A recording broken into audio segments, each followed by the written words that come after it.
सर्वसामान्यांच्या हक्काचा आवाज जागर जनस्थान।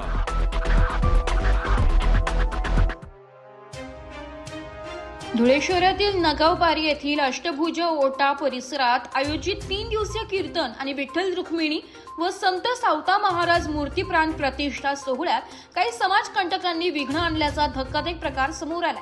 अत्यंत भक्तिमय वातावरणात होम हवन आणि धार्मिक विधी संपन्न झाल्यानंतर सोहळ्याच्या सांगता प्रसंगी एका तरुणाने मद्याच्या नशेत मंडपाची तोडफोड करत शिवीगाळ केली आहे। हा केवळ एका व्यक्तीचा प्रकार नसून धार्मिक कार्यात अडथळा आणण्यासाठी काही देवाला न मानणाऱ्या प्रवृत्तींनी रचलेला हा पूर्वनियोजित कट असल्याचा खळबळजनक आरोप नगरसेवक ललित माळी यांनी व्यक्त केलाय।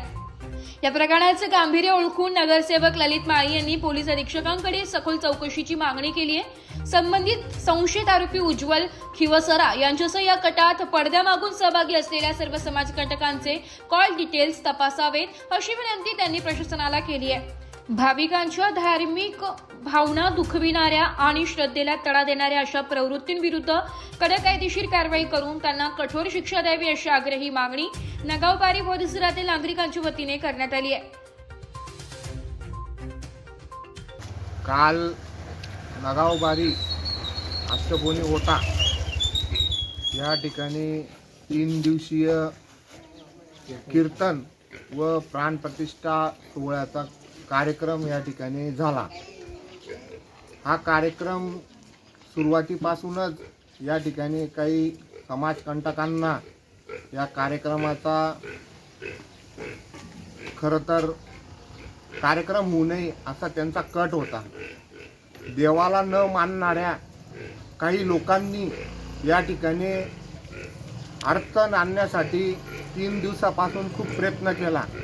3 दिवस कीर्तन चालू होतं आणि काल परवा होम हवन होऊन काल पांडुरंगाची विठ्ठल रुक्मिणीची या ठिकाणी प्राणप्रतिष्ठा झाली। संत सावता महाराजांची प्राणप्रतिष्ठा झाली।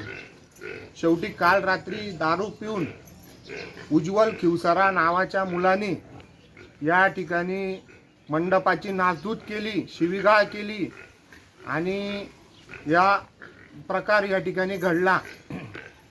पोलीस अधीक्षक यांना आमची विनंती आहे की सदर व्यक्तीचे सर्व कॉल डिटेल्स तुम्ही बघा आणि या सर्व संदर्भामध्ये चौकशी करा। कोणत्या समाजकंटकांनी आमच्या या ठिकाणी जे श्रद्धास्थान आहे विठ्ठल रुक्मिणी यांच्या प्राणप्रतिष्ठेमध्ये खोडा घालणाऱ्याला आणि आमच्या धार्मिक भावना या ठिकाणी दुखावलेल्या आहेत, यांचे सर्व कॉल डिटेल्स चेक करून याला सर्व ज्या व्यक्तींनी ज्या समाजकंटकांनी या ठिकाणी खोडा घालण्याचा प्रयत्न केला यांच्या सर्वांवर कारवाई करा आणि मोठ्यात मोठी शिक्षा याला व्हायला हवी अशी आमची सर्व नगावबारी परिसरातील सर्व नागरिकांची ही विनंती आहे। जय हिंद, जय महाराष्ट्र, जय श्रीराम। जागर जनस्थानसाठी प्रतिनिधी रूपक बिरारी, धुळे।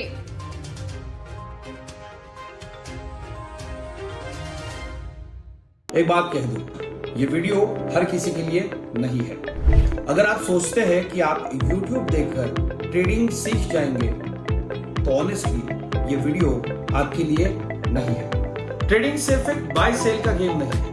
यहाँ पर चाहिए डिसिप्लिन, रियल नॉलेज और पेशेंस। आपको नॉलेज रील्स से नहीं ट्रेनिंग से मिलता है और हम उन्हीं के लिए हैं जो ट्रेडिंग सीखना चाहते हैं। प्राइस, एक्शन इंडिकेटर और इमोशन कंट्रोल हम आपको सिखाना चाहते हैं। हमारी ट्रेनिंग शुरू होती है सिर्फ 5,000 से।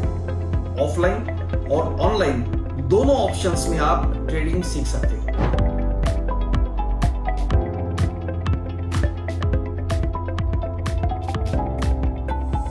अगर 5,000 इन्वेस्ट करने में प्रॉब्लम है तो फिर ट्रेडिंग में करियर करने का आइडिया छोड़ दीजिए। अगर आप सीरियस हो, ट्रेडिंग के स्किल को बिल्ड करना है, साइड इनकम बनाना है, आपका फ्यूचर सिक्योर करना है तो स्टॉल मत करो। फॉर्म भरिए, ट्रेडिंग लीजिए और सही तरीके से ट्रेडिंग के अपने स्किल्स को बेटर कीजिए। और स्क्रॉल करने वालों का क्या है, वो तो शॉर्टकट ढूंढ ही लेंगे, मार्केट उनका भी ख्याल रख लेंगे।